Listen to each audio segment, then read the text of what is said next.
A história começa com a humanidade frágil e presa aos limites de suas curtas vidas, travando uma guerra insana contra seres imortais. Seres intocáveis pela morte. Esse conflito brutal, conhecido como a Guerra dos Imortais, quase destruiu o mundo, levando um confronto final épico. E no auge disso tudo, o destino do mundo dependia da batalha entre apenas dois homens, Graham, o herói, e Velto, o Senhor Demônio. O choque entre os dois foi simplesmente lendário. O poder de Velto era incomparável, sua presença exalava uma aura de invencibilidade. Mas, apesar de todo o poder do Senhor Demônio, a batalha teve um final surpreendente. Com um último golpe inacreditável, Graham derrubou Velto. Derrotado, o demônio reconheceu o poder de Graham, impressionado com o fato de um mero mortal conseguir superá-lo. Os dois guerreiros, então, compartilharam um momento de respeito mútuo, mas Velto ainda não conseguia acreditar no que havia acontecido. Ele era o Senhor Demônio, superior aos frágeis humanos em todos os aspectos. Sua estratégia, sua força militar, seu poder. Como eles puderam derrotá-lo? A resposta de Graham foi simples: vida. Ele explicou que a maior fraqueza dos humanos, sua mortalidade, é o que os impulsiona a lutar com tanta ferocidade. É a brevidade da vida que os torna fortes, que os empurra a sobreviver contra todas as adversidades. Velto se recusava a aceitar aquilo, mas antes de desaparecer, deixou para Graham um aviso gelado: onde a luz, a escuridão a seguirá. Enquanto a escuridão existir, eu voltarei, vez após vez. Eu sou o Rei Invencível. E com essas palavras dramáticas, o corpo de Velto se dissolveu no nada, despedindo-se de seu maior rival, enquanto Graham se separava de seu mais odiado inimigo. Mas isso era só o começo.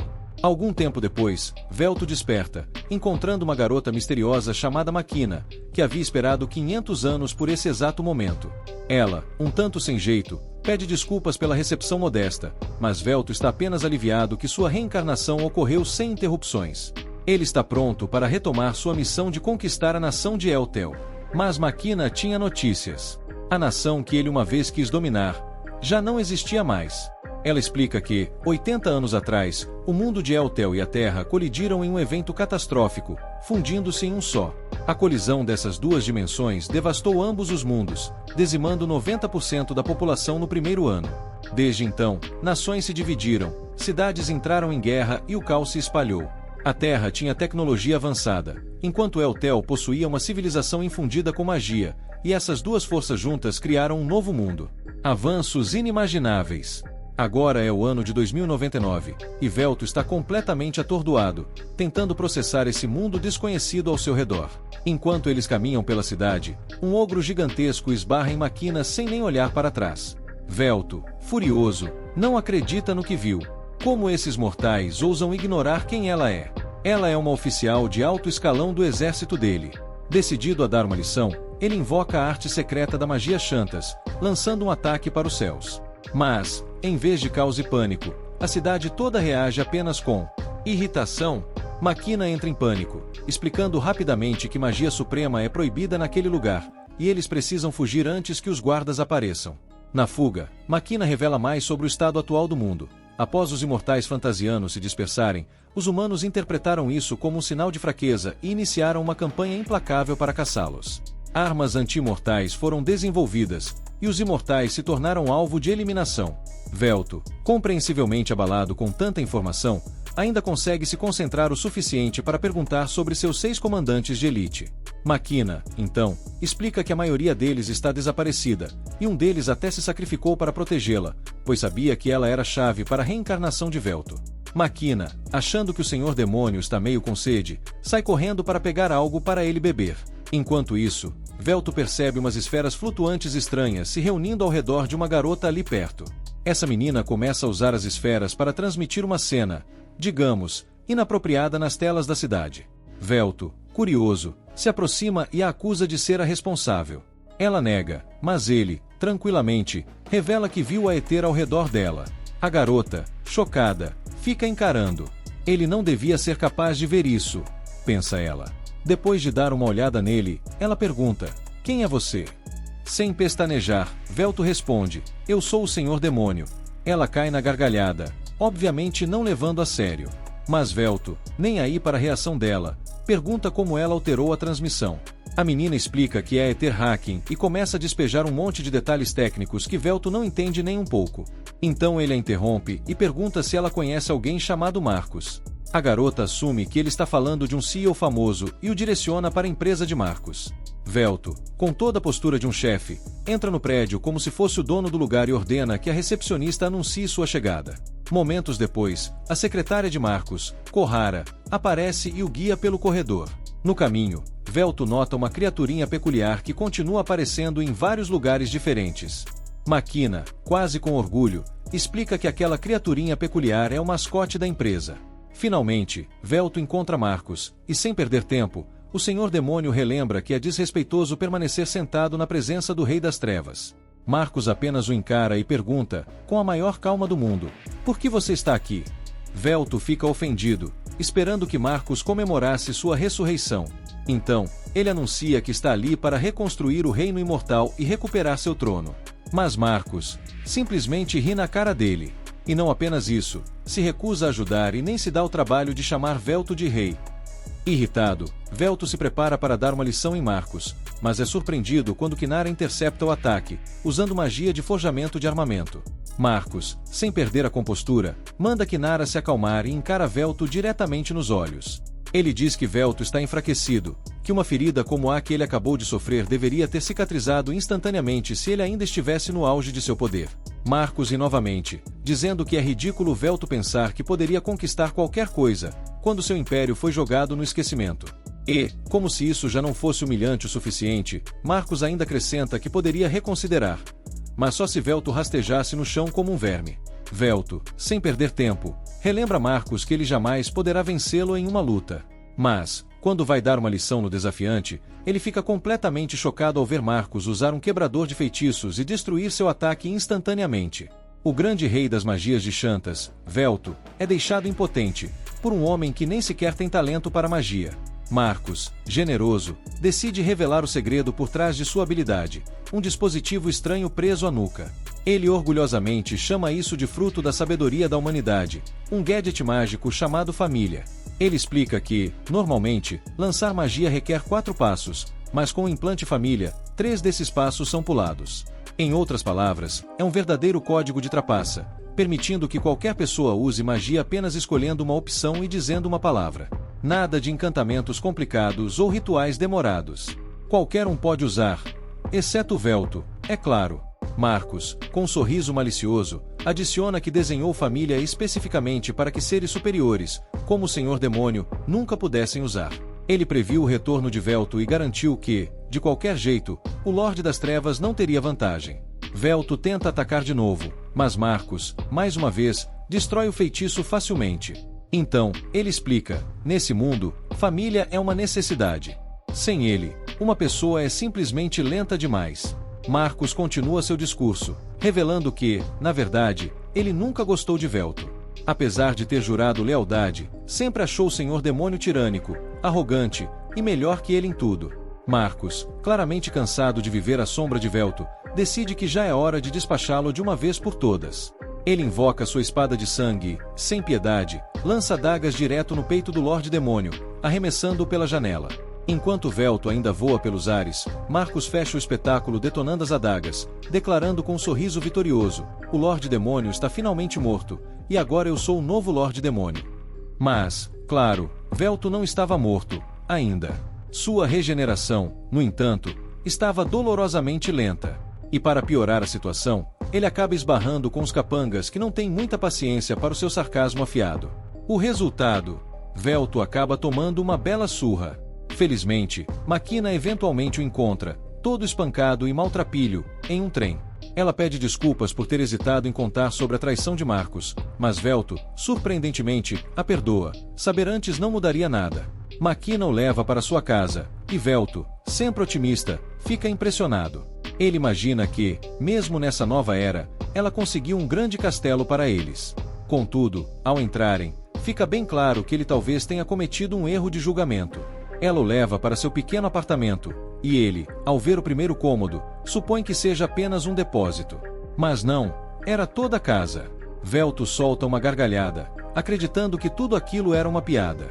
Mas Makina, com a maior seriedade do mundo, explica que aquele é seu espaço de verdade, já que seu emprego não paga muito bem. E, finalmente, a ficha cai para Velto. Sua fiel serva está morando em um lugar tão minúsculo. Velto, ao perceber que Makina tem vivido daquela forma por séculos, fica visivelmente tocado. Ele olha para ela com seriedade e diz: sua lealdade é algo que eu nunca vou esquecer. Makina, surpreendida por suas palavras, começa a chorar descontroladamente em seus braços, emocionada pela gratidão inesperada do Lorde Demônio. Séculos atrás, Mkaka estava sendo perseguida pelas pessoas de sua época. E, claro, depois que descobriram que ela era imortal, decidiram que a melhor solução seria jogá-la em um vulcão, como se ela fosse a culpada por todos os problemas deles. Mas, antes que Mkaka pudesse dar um mergulho na lava, Ftio apareceu do nada para salvá-la. Esse foi o primeiro encontro deles, e a única razão pela qual Ftio apareceu foi porque ouviu falar que havia outro imortal por aí. E ao ver Mkaka pela primeira vez, ele não ficou decepcionado. Ftio, todo cheio de charme, fez uma proposta: que Mkaka dedicasse seu corpo e alma a ele. A partir daquele dia, Mkaka foi mais leal ao Ftio do que um cachorro à sua ração. Logo, Mkaka acorda com seu despertador, e antes que Ftio acorde, ela se dirige à cozinha para fazer o café da manhã. Enquanto espera a sopa ferver, ela chama sua assistente virtual, Elat. Uma versão miniatura dela mesma aparece na sua frente, como se fosse um holograma. Elat começa a dar uma de meteorologista, fazendo um resumo da data, hora e condições do tempo. Mkaka pergunta como Elat está, e a assistente começa a rodar um diagnóstico completo dos sistemas dela. Espero que esteja tudo bem, porque eu não quero um dia de Mkaka queimou o café. Elat termina o diagnóstico e reporta que está tudo em perfeito funcionamento. Isso é ótimo, mas não exatamente o que Mkaka queria ouvir. Ela finaliza o café da manhã e, assim que termina, vai acordar Ftio e serve a ele a comida. Ele nunca viu nada igual, mas só pelo cheiro, já dá para saber que vai ser uma explosão de sabor. Ele pega os achis, dá a primeira mordida e... Bah! Ele adora o que Mkaka preparou. Isso deixa Mkaka mais feliz do que um gato em um caixa de papelão. Depois que Ftio termina de comer, ele pergunta se Mkaka conhece outros imortais. Ela, com um ar de mistério, revela que sim, conhece alguns que conseguiram escapar da caçada aos imortais. Mas ultimamente, andam desaparecendo como se fossem um truque de mágica. E, para piorar, Mkaka perdeu contato com 2 de seus amigos, Orner e Palme. Espero que só tenham se escondido, mas sem como falar com eles, só me resta fazer uma oração de que eles não tenham sido devorados por dragões. Ftio pergunta se as caçadas ainda acontecem, e Mkaka responde que, na verdade, acabaram décadas atrás. Tudo começou com Marcos, que estava mais interessado em garantir seu lugar no trono do que em fritar omeletes. Agora que ele é o rei do pedaço, não tem mais motivo para continuar a perseguição. A raiva que as pessoas tinham dos imortais diminuiu com o tempo, então não é tão perigoso ser visto na rua. Mas depois que seus amigos desapareceram, Mkaka foi até o apartamento deles conferir e, surpresa, a bagunça estava tão grande que parecia que um furacão tinha passado por ali. Acho que rolou uma briga de travesseiros, mas com menos travesseiros e mais socos. Mas a única pista que Mkaka conseguiu encontrar foi um bilhete com as palavras "Forno Imortal" escritas nele. Enquanto Ftio lê a mensagem, ele estica a mão para pegar sua xícara de chá, mas uma dor aguda faz ele esticar a cara como se tivesse mordido um limão. Ele acaba derramando chá por toda parte. Parece que ele ainda não se recuperou totalmente dos machucados que sofreu ontem. E não é só a regeneração dele que está mais fraca. Tudo nele está tão murchinho que até parece que tomou um banho de água morna. Até aquele feitiço que ele lançou quando chegou teria sido muito mais poderoso se Ftio estivesse com o tanque cheio. Mkaka conclui que isso se deve ao fato de que a fé que Ftio usava como combustível durante seu auge simplesmente desapareceu. Agora, tudo o que ele pode fazer é aparecer em livros de história, como uma lenda que ninguém mais se importa. As habilidades do Velto nunca mais voltarão de verdade, ele pensa. Mas ele acha que resolver isso vai ser moleza, pois só precisa se apresentar de novo para a galera. Dito isso, ele vira para Mkaka e diz que quer sair para explorar a área ao redor, já que ficar parado o dia todo não é bom nem para um super imortal. Mkaka, sempre cheia de boas ideias, sugere que os dois façam umas comprinhas na cidade. E o primeiro item da lista é um conjunto de roupas de rua decentes para Ftio. Então, eles entram em uma loja. Mkaka pede para Ftio subir na plataforma, para que a máquina faça uma digitalização 3D do corpo dele.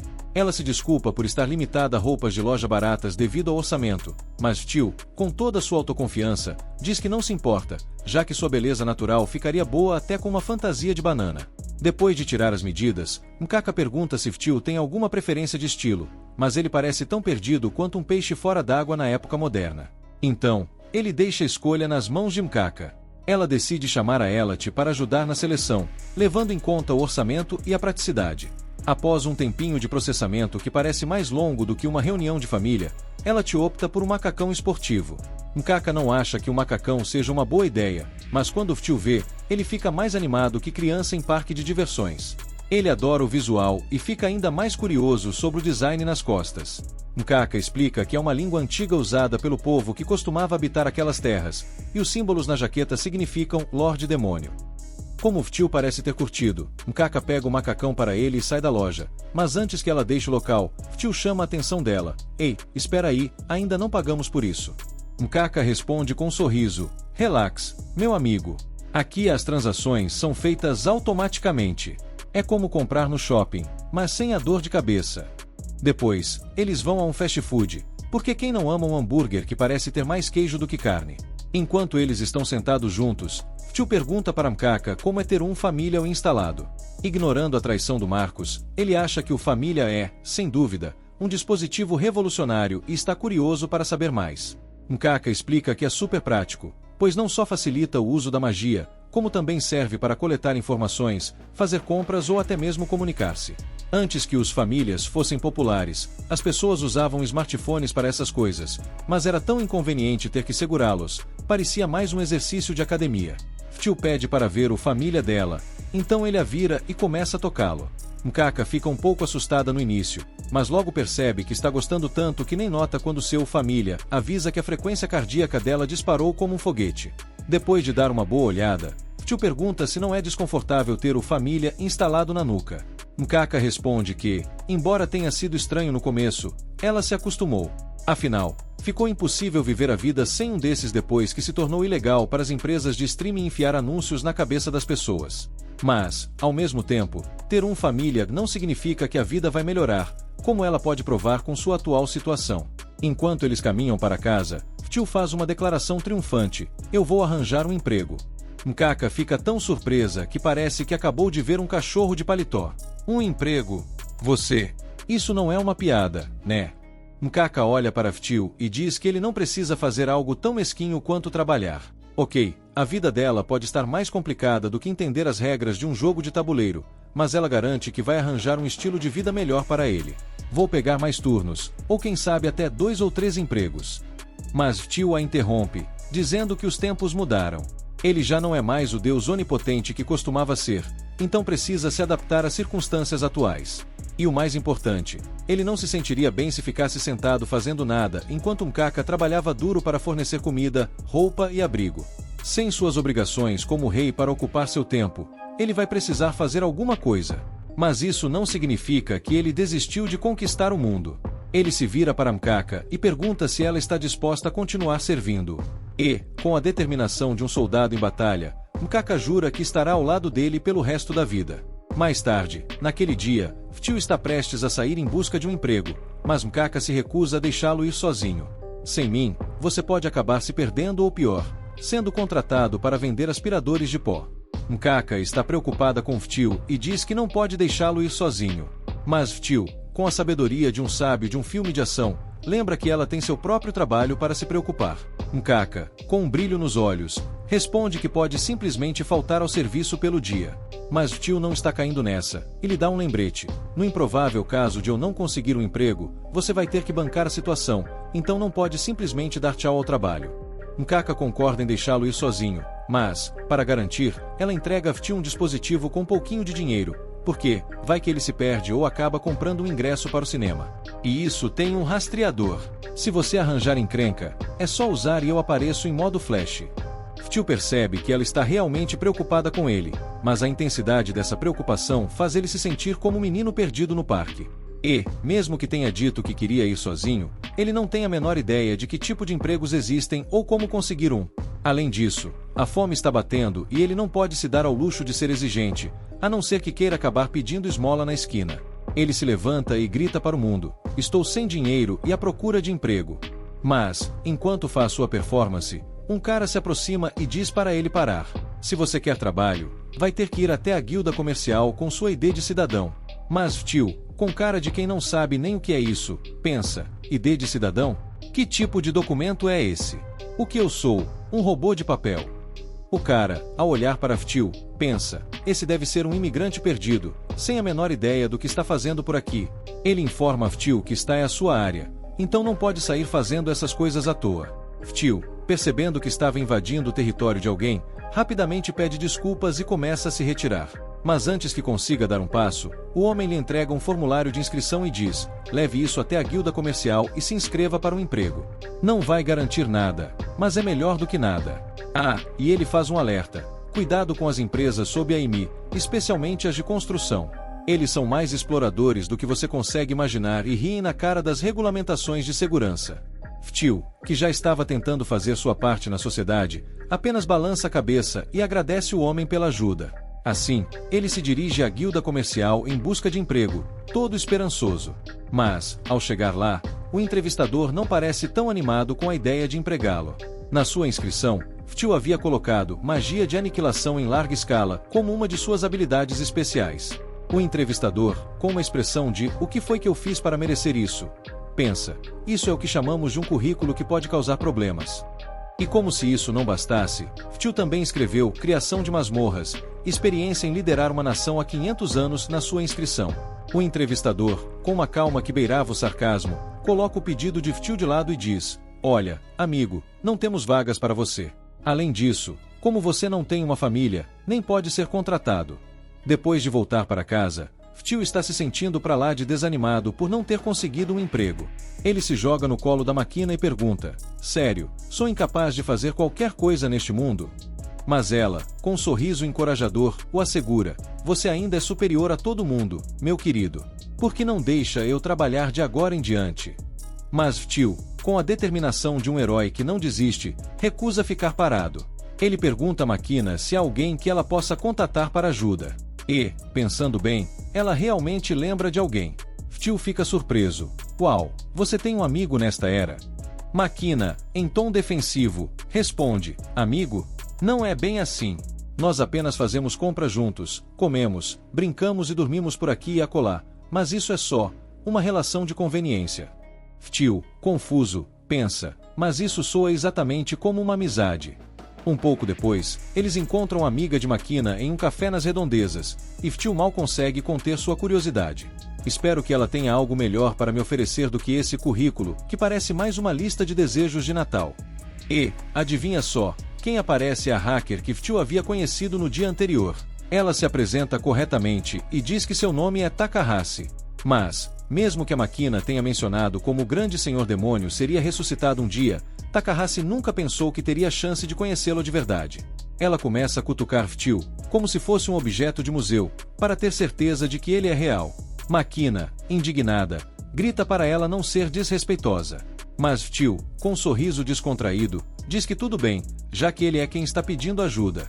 Curioso, Phil pergunta como Takahashi e Máquina se conheceram. Então, Takahashi começa a explicar que conheceu Máquina em um site de... bem, vamos dizer que não é algo que você quer mostrar para sua avó. Mas, ao ver a expressão no rosto de Máquina, ela rapidamente muda de assunto e diz para Phil esquecer aquilo. Nesse momento, Phil nota a família no pescoço de Takahashi e decide dar uma olhada mais de perto. Isso a deixa um pouco assustada, mas ela permite que ele continue.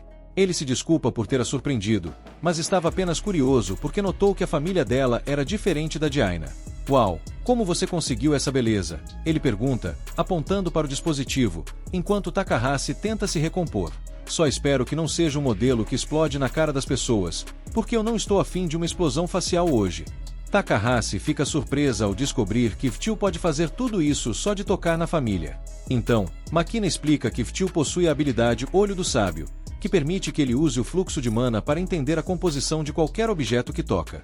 Ele tem uma ideia geral de como uma família funciona, mas ainda há muitos componentes que ele não consegue analisar completamente. Mas isso é um problema para outro dia. O motivo de estarem ali agora é para perguntar se Takahashi pode apresentar Phil a algum tipo de trabalho. Takahashi pergunta por que Ftio não vai direto ao guilda comercial, mas ele já tentou e foi rejeitado por não ter uma família. Além disso, devido a certos KDUs, que vamos chamar de coisas estranhas e comprometedoras, contra ele, Ftio não pode ter uma família instalada. Então, eles esperavam que Takahashi tivesse algumas ideias. Takahashi pensa um pouco e olha para Ftio, um senhor demônio jovem de 500 anos, com uma voz incrível, um rosto bonito e, sem família. Parece que só existe uma opção clara disponível. Então está decidido. Ftio, você vai se tornar um streamer. Takahashi explicou que streamers postam vídeos de si mesmos fazendo qualquer coisa online e, em troca, ganham dinheiro com anúncios ou doações. Ela até tem uns equipamentos sobrando da época que fazia stream, embora estejam um pouco ultrapassados. Mas, se Velto fizer sucesso, ele pode comprar equipamentos novos, certo? Já Makina, por outro lado, é totalmente contra essa ideia de Velto virar streamer. Segundo ela, esse emprego é absurdamente instável e arriscado. Muito mais confiável, diz ela, seria ele arrumar um trabalho decente, tipo virar o mestre das grelhas num restaurante fast food. Mas Takahashi acha que isso pode ser a chance da vida dele. Afinal, Beléu tem uma voz incrível, é bonito e tem uma aura de estrela. Ou seja, ele preenche todos os requisitos para brilhar na internet. Quando Takahashi coloca tudo assim, Makina até admite que Velto é charmoso, mas ainda fica com o pé atrás sobre isso ser uma boa ideia. Além do mais, alguns jogos ele nem conseguiria jogar sem uma família, mas ele poderia só se dedicar aos jogos que ainda usam controles físicos. E, hoje em dia, a maioria das pessoas nem assiste pelos jogos mesmo, elas querem é ver o streamer em ação. Makina então pergunta a Velto o que ele pensa sobre tudo isso. Dada a escassez de opções, ele decide embarcar na ideia da Takahashi. Mais tarde, naquele mesmo dia, enquanto Makina tomava banho, Velto aproveitava para pesquisar sobre essa tal internet desse mundo novo. Não demora muito até ele entender como tudo funciona. Ele percebe que a internet espalha informações mais rápido que qualquer coisa que ele já viu. Mas, por conta de tanta informação, as pessoas acabam assistindo só a vídeos de gatinhos ou coisas questionáveis. Ele acredita que vai ser fácil ganhar a opinião do público a seu favor com tudo isso. E aí, do nada, Makina termina o banho e sai completamente nua. Assim que percebe a situação, ela corre para se vestir e pede desculpas a Velto por ter sido tão sem noção. Ela já mora sozinha há tanto tempo que isso virou um hábito. Velto diz que ela não precisa se desculpar. Ele achou o corpo dela bem bonito, embora ainda ache o próprio corpo superior. Umas horas depois, Takahashi chega na casa de Makina com todo o seu equipamento antigo, pronta para ajudar Velto a montar tudo. Quando terminam a instalação, ela entrega o controle para que ele experimente alguns jogos. Takahashi tenta explicar os controles para ele, mas Velto já corta, dizendo que nem precisa, ele já entendeu tudinho. Algo assim é bem mais fácil de analisar do que uma família. Então, ele começa a dar uma olhada na biblioteca de jogos e acaba se deparando com Bloodborne. Takahashi lembra que um monte de gente desistiu desse jogo por ser difícil demais, mas ela está confiante de que as habilidades analíticas de Velto vão facilitar tudo para ele. Porém, basta ele começar o jogo para mal conseguir passar da introdução. Isso é bem mais complicado do que ele esperava. Depois de algumas horas de jogo, ele ainda não fez muito progresso. Então, Takahashi diz na lata que ele é ruim mesmo. Makina acha Takahashi meio rude, mas Velto está bem ciente de que está jogando mal. Ele entende a mecânica, só não consegue dominar o jogo. Isso deixa Makina preocupada se ele realmente vai conseguir ser streamer. Já Takahashi acha o contrário. Ela acredita que isso pode ser ótimo para a imagem de Velto online, porque a única coisa que a internet adora mais do que um cara bonito, é um cara bonito que falha com confiança. Mas, antes de começar oficialmente, Takahashi diz que precisam trabalhar na saudação inicial de Velto. Ele pergunta se não pode simplesmente se apresentar normalmente, mas Takahashi responde que essa opção está fora de questão. Existem mais de 5 milhões de streamers no mundo, e menos de 1% ganha dinheiro suficiente para se sustentar. Ou seja, se Velto quer entrar nesse mercado, precisa causar uma primeira impressão que marque o público. Takahashi realmente acha que a saudação é um detalhe crucial. Então, Velto pergunta a Makina se ela tem alguma ideia. Makina pensa um pouco e sugere que ele adapte uma de suas declarações de guardião e use como saudação. Velto tenta e basicamente faz um discurso dramático, dizendo aos mortais tolos que eles deveriam se sentir honrados em estar na sua presença. Takahashi acha que é um bom começo, mas que ainda não é impactante o suficiente, então, terão que pensar em algo a mais para incrementar. Enquanto isso, Takahashi diz que vai dar a Velto um curso relâmpago sobre tudo o que ele precisa saber sobre ser streamer. Basicamente, ele terá que fazer transmissões todo santo dia, mesmo que ninguém esteja assistindo, e, de jeito nenhum, ele deve mencionar certos assuntos. Takahashi avisa que Velto tem que evitar qualquer conteúdo erótico ou racista, senão, ele vai ser banido mais rápido que streamer famoso em polêmica. E, o mais importante, enquanto ele estiver fazendo live, Makina tem que tomar cuidado para nunca aparecer na câmera, porque eles não podem deixar o pessoal achar que ela é namorada dele.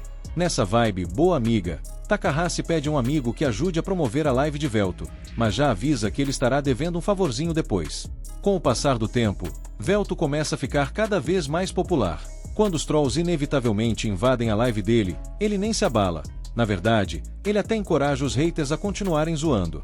Para ele, qualquer atenção é boa, já que ele literalmente se alimenta das pessoas pensando nele. Então, até a publicidade negativa acaba sendo um ponto positivo. Logo, através de muito esforço e determinação, Velto chega a 1 milhão de visualizações, e na sua live mais recente ele promete jogar Bloodborne 3 até zerar, sem pausas. Enquanto isso, uma câmera que está apontada para a casa de Makina acaba capturando o momento em que ela chega do trabalho, bem na hora que Velto finalmente termina o jogo. Ele comemora a vitória, e a galera no chat manda parabéns pela conquista. Mesmo tendo passado pelos 2 primeiros Bloodborne, esse terceiro foi insano de difícil, e ele agradece a todos, tanto fãs quanto haters, por ficarem com ele até o fim. Dito isso, ele encerra a live do dia.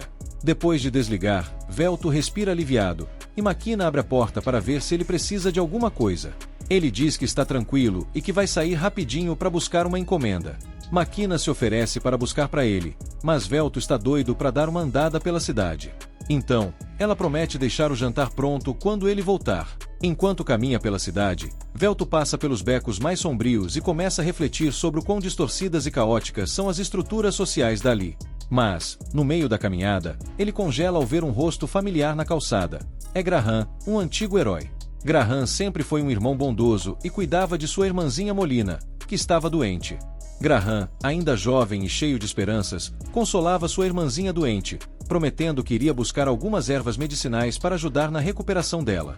Mas, antes de sair, o pai o chamou e entregou uma espada, alertando-o sobre os monstros na floresta. Sua mãe, preocupada, fez uma oração rápida para protegê-lo, e Graham agradeceu aos dois pelo cuidado. Tudo estava indo bem na coleta das ervas, mas na volta ele deu de cara com um exército de homens-lagarto liderados por Zeno, um dos generais do Eu.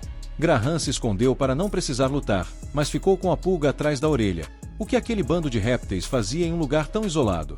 Quando chegou em casa, teve sua resposta, e não era nada boa. Sua casa e sua família inteira tinham virado cinzas. Desde aquele dia, ele jurou vingança contra Velto. Agora, ali estava ele, sentado ao lado do inimigo mortal, com um olhar distante e um silêncio esquisito. Velto tenta quebrar o gelo e começa a falar sobre uma lojinha de udon incrível nas redondezas, garantindo que ali servem o melhor macarrão da área. Graham, no entanto, não parece impressionado e dá uma resposta meio vaga, quase sem entusiasmo. Velto insiste, tentando puxar assunto sobre como a comida dessa época é muito melhor do que nos tempos dele. Graham até concorda, mas o clima continua meio estranho.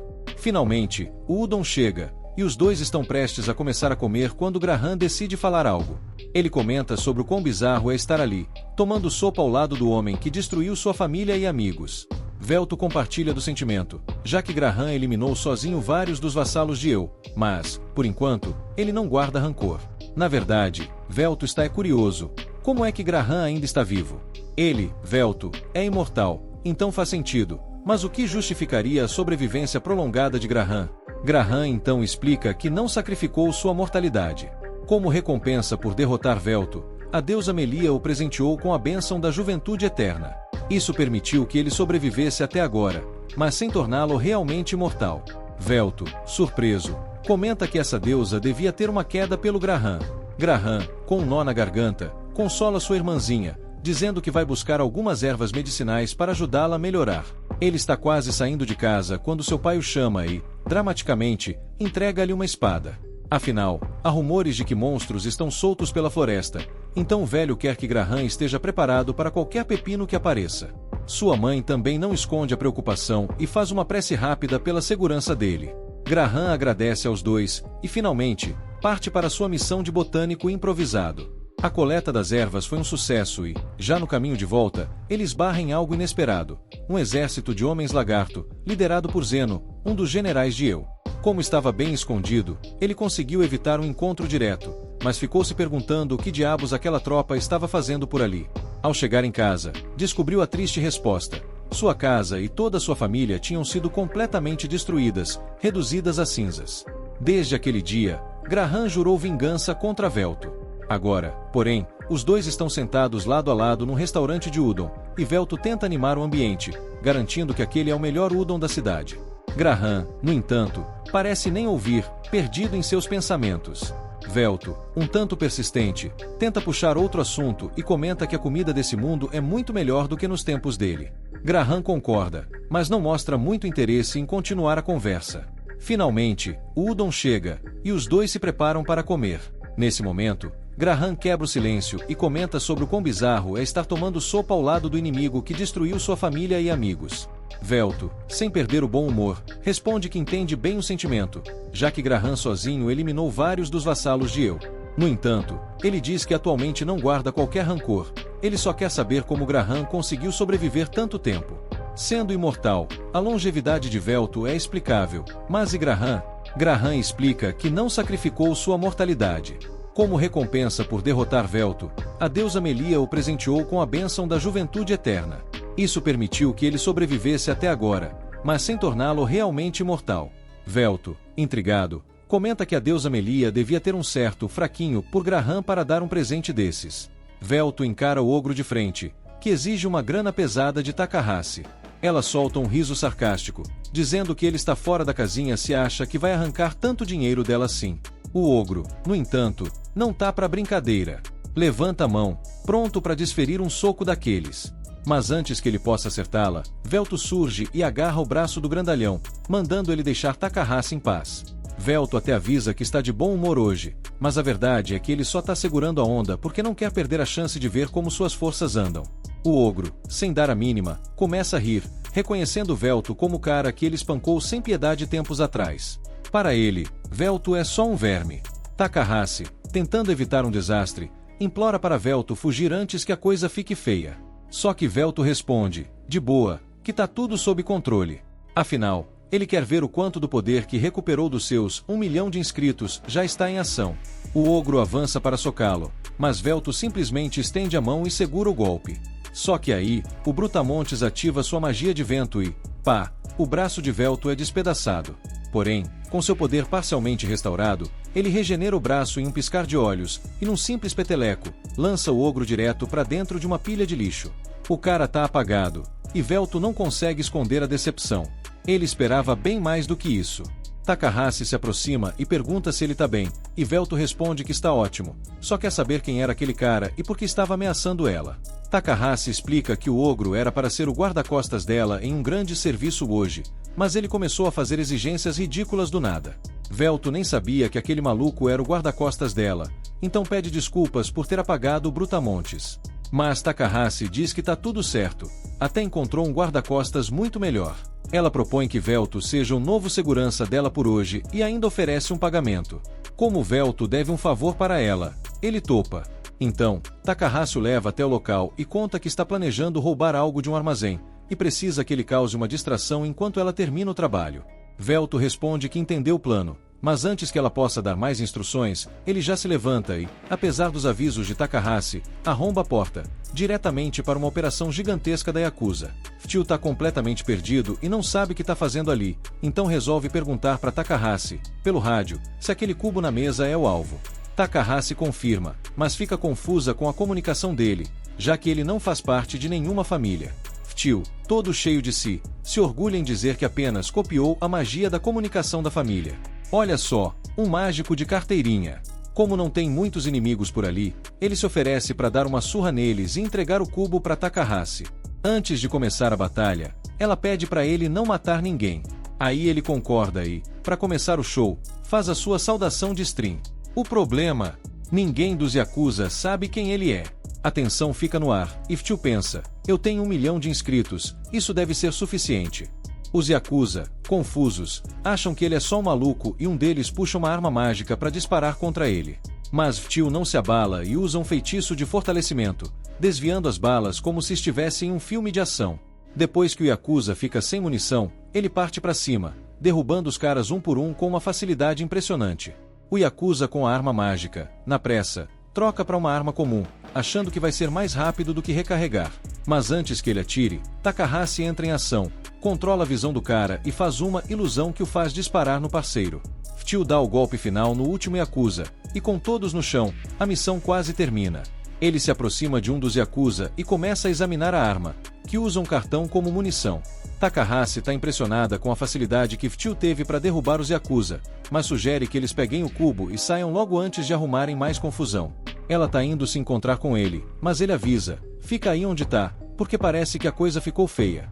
E antes que eles percebam, algo começa a atacar Ftio. Ftio, que tá se sentindo num filme de ficção científica, percebe que o novo inimigo tá coberto com uma espécie de manto de invisibilidade. Para deixar tudo mais emocionante, ele pega a arma mágica e dá um tiro, tirando o manto e revelando um mega robô. Takahashi, com cara de quem já viu isso antes, reconhece que é um Maguno Gear de 4ª geração. E para variar, ela sabe que isso não poderia pertencer aos Yakuza, porque essas belezuras custam uma fortuna. Ftio, como um verdadeiro nerd de batalha, fica empolgado e quer testar suas habilidades contra essa máquina gigante. Ele começa a atirar com a arma mágica, mas adivinha? A bala faz plim e não faz nada. O Yakuza que tá na máquina decide seguir o exemplo do Ftio e puxa sua própria arma mágica, só que a dele é bem mais poderosa. Ele tenta atirar, mas Ftio é rápido como um raio e se esgueira para um ponto cego acima do robô. Quando o Yakuza finalmente acha o Ftio e mira, já era. Ele tá pronto e dá um tiro potente direto no robô. Mas, apesar da força do ataque, Ftio sabe que isso não é suficiente para derrubar um monstro como aquele. Se tiro não funciona, vamos pra luta corpo a corpo. Ele pensa e invoca uma espada. O robô, em um gesto de quero ser legal também, transforma sua arma em uma espada e os dois partem pra cima um do outro, numa batalha digna de um anime com orçamento de animação alto. Ftio tá se divertindo pra caramba, mas a máquina começa a levar a luta a sério. Em um piscar de olhos, ele perde o braço e é decapitado. Enquanto ele parece estar morto, o piloto do robô começa a relatar que a missão foi cumprida. Mas, surpresa!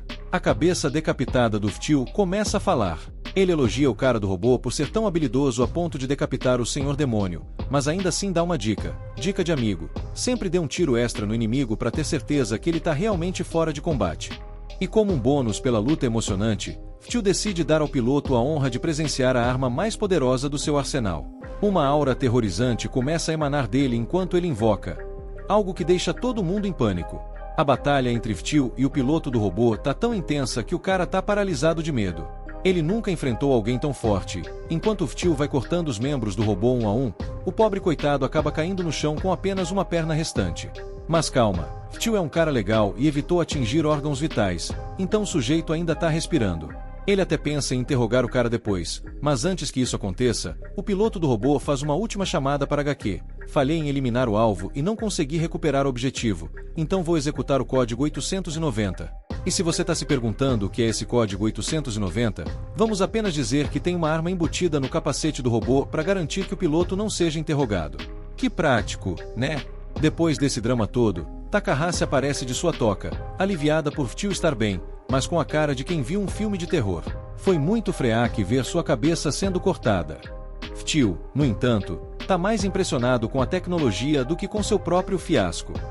Essas armas são de deixar qualquer um com medo.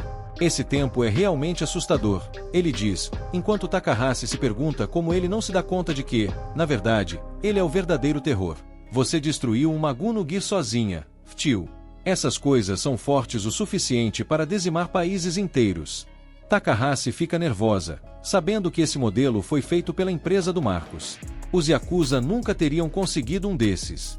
Agora tô começando a achar que essa missão pode dar mais trabalho do que eu esperava, ela admite, olhando nervosa ao redor. Mas Ftio, sempre curioso, pergunta por que tanta confusão só para pegar as malditas cubos. Takahashi explica que o cubo é, na verdade, um dispositivo de armazenamento, e o que o cliente dela quer é a informação que está dentro. Então ela puxa um leitor de cubo e coloca o cubo nele. No começo, só aparece uma página em branco, mas depois de alguns ajustes da Takahashi, o cubo se abre e uma lista de nomes aparece na tela. Takahashi está perdida, sem saber o que fazer com aquela lista, mas Ftio, com seus superpoderes de reconhecimento, percebe que os nomes são de seus sujeitos imortais. Espere um segundo. Esses são meus experimentos. O que está acontecendo aqui? Ftio fica em choque, imaginando o que isso pode significar e como a situação está prestes a esquentar. Takahashi decide que é hora de contatar seu cliente para descobrir do que se trata aquela lista. Mas, adivinha? O cara não está atendendo o telefone. Acho que vamos ter que ir até lá pessoalmente, ela diz, com a expressão de quem não está muito feliz com a ideia. Então, ela deixa Ftio no imponente prédio onde o cliente mora e informa que o cara que eles procuram está no 13º andar. Enquanto sobem até a porta da frente, Takahashi usa suas habilidades de hacking para contornar o sistema de segurança, abrindo caminho como uma verdadeira artista do crime. Não tem sistema de segurança que eu não consiga driblar, ela exalta, cheia de orgulho. E lá vão eles pegar o elevador. Takahashi está prestes a apertar o botão do elevador, mas Ftio a interrompe, todo animado. Deixa que eu faço isso, ele diz. Takahashi acha que não tem problema e pergunta por que ele quer apertar o botão. Ah, eu só gosto de apertar botões, Ftio responde com um sorriso, como se fosse a coisa mais normal do mundo. Ele começa a apertar o botão do 13º andar, mas Takahashi esqueceu de mencionar que essa maravilha de elevador não leva direto ao 13º. Não. Primeiro, eles vão parar no 2º andar, depois no 17º, voltam pro 4º, e assim por diante, como um verdadeiro tour de elevador. Quando finalmente chegam ao 13º andar, Ftio sai do elevador todo empolgado, mas Takahashi puxa ele de volta. Espere! O meu cliente é um cara bastante paranoico, então ele armou várias armadilhas por aqui. Se você ativar uma delas, vai acabar virando carne moída. Ftio agradece pela dica, mas do jeito que ele vê, não parece que haja armadilhas na sala. Na verdade, seria mais preciso dizer que todas as armadilhas físicas e mágicas já foram desativadas. Takahashi fica boquiaberta. Uau, você conseguiu perceber isso rapidinho. É que parte das minhas responsabilidades como Senhor Demônio inclui construir e manter masmorras. Reconhecer armadilhas é uma questão trivial para mim, Ftio responde, como se fosse a coisa mais normal do mundo. Eles continuam andando até finalmente chegarem à porta de Takahashi toca a campainha, mas, nada. Estranho, ele normalmente responde, mesmo que ignore chamadas, ela comenta, franzindo a testa. Talvez ele esteja ocupado. Ou seja, um mestre em ignorar pessoas, sugere Ftio, enquanto esperam a resposta que pode nunca vir. Ao olhar mais de perto, Ftio percebe que a porta não estava nem trancada. Isso acende um sinal vermelho na cabeça de Takahashi. Espera aí, o nunca deixaria a porta da frente assim, à deriva.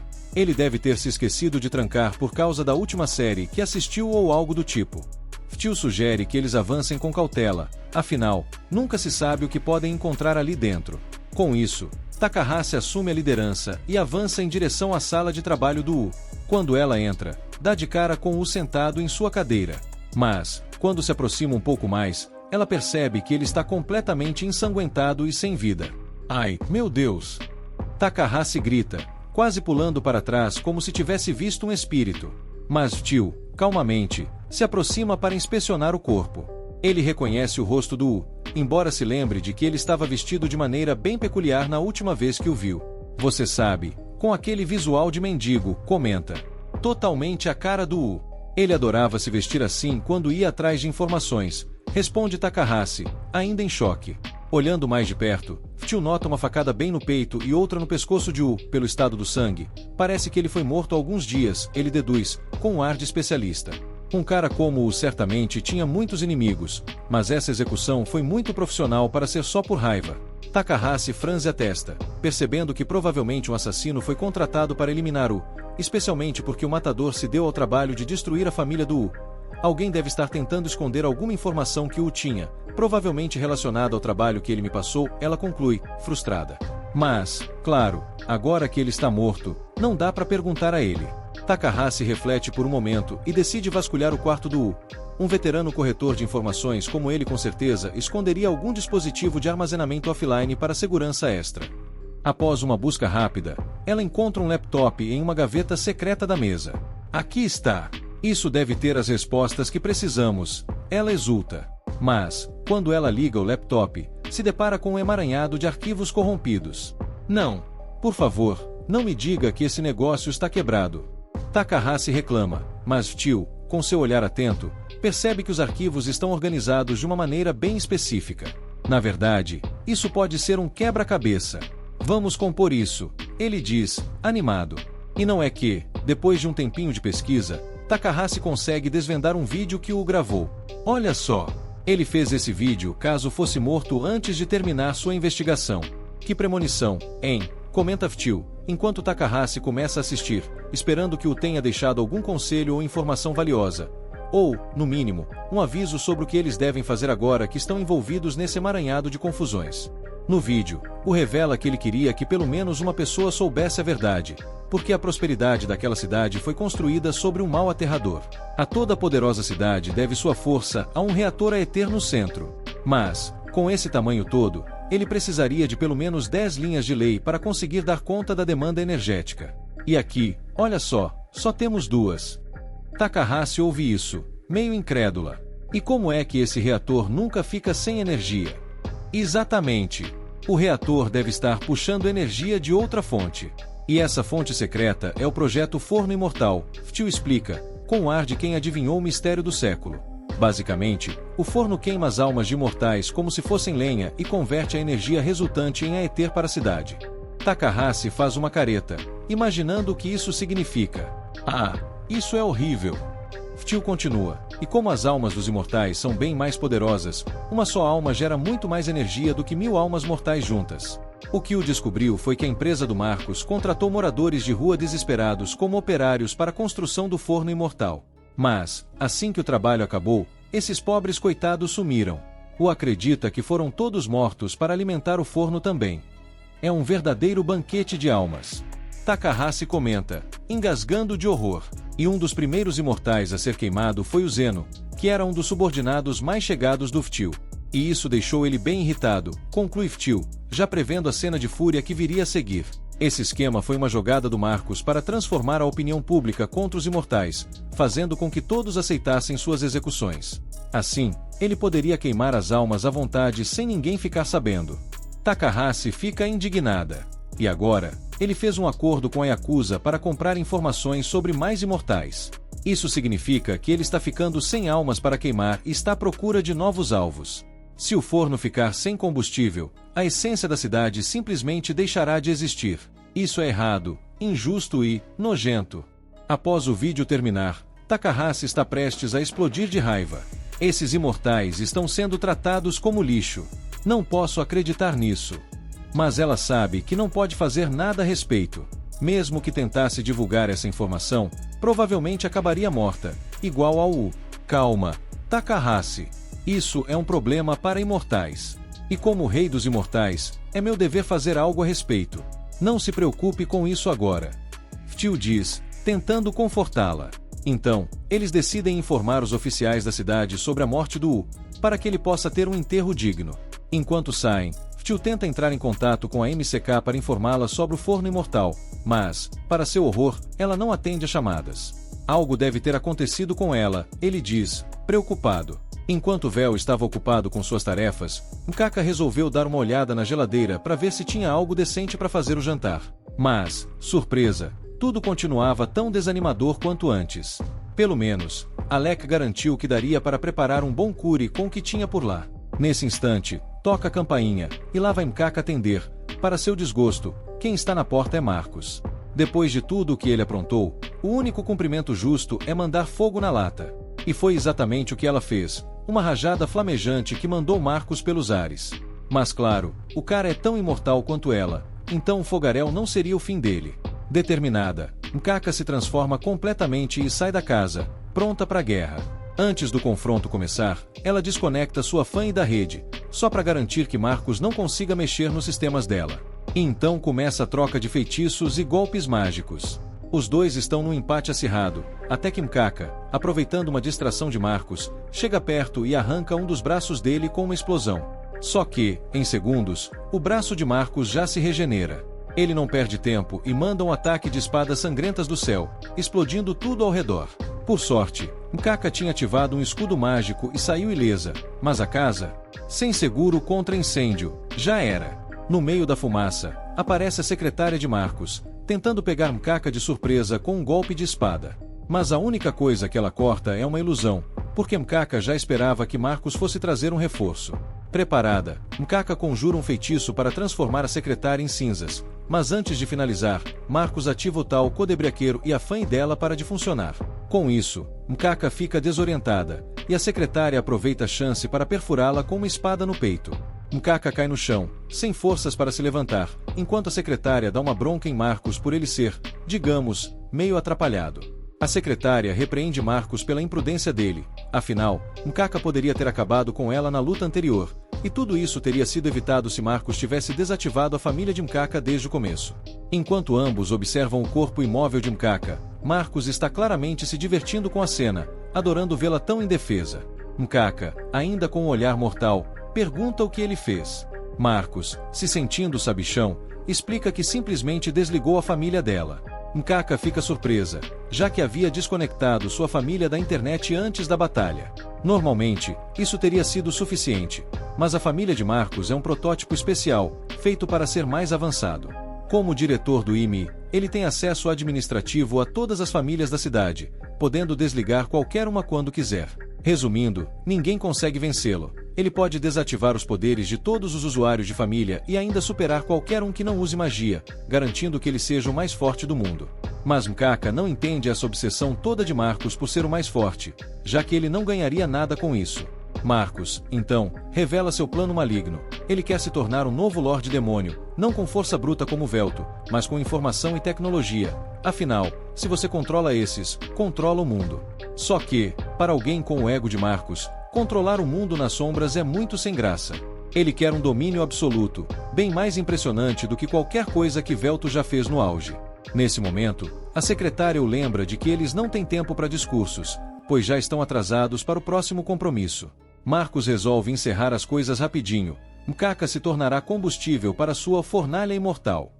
Quando Velto e Takahashi chegam em casa, encontram tudo destruído, e sem nenhum sinal de Mkaka.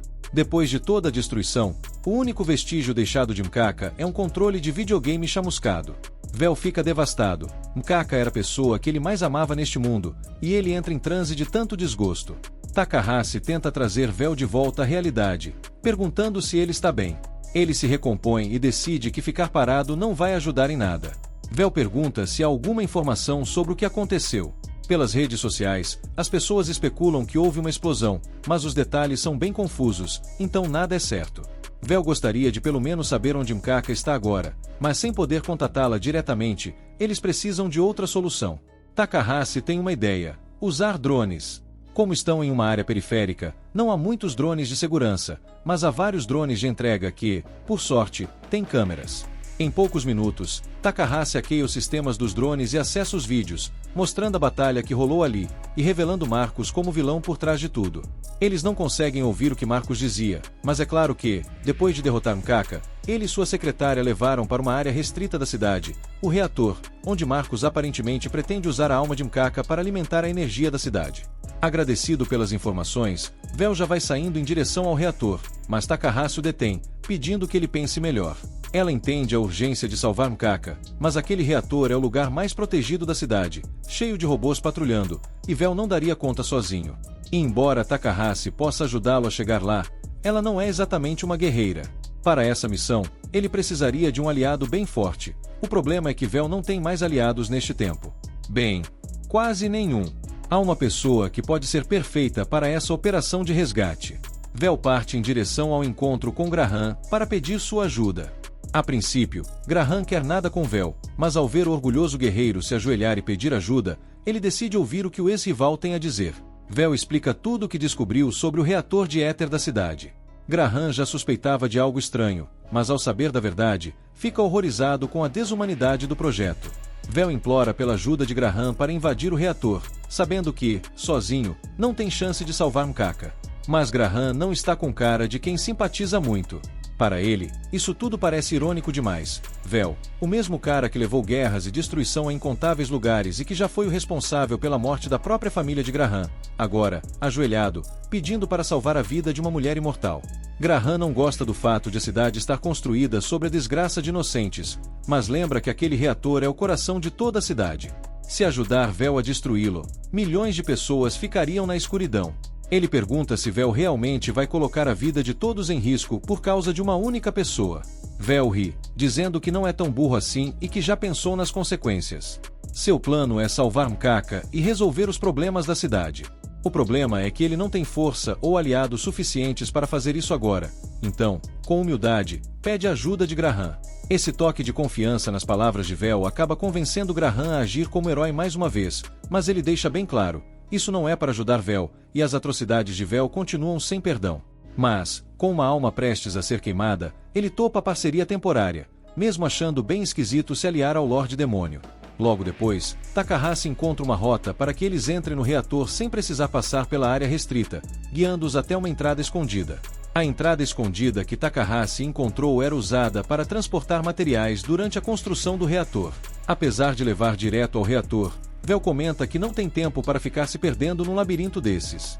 Mas Graham acha tudo um passeio no parque. Ele já fez isso tantas vezes que nem se preocupa.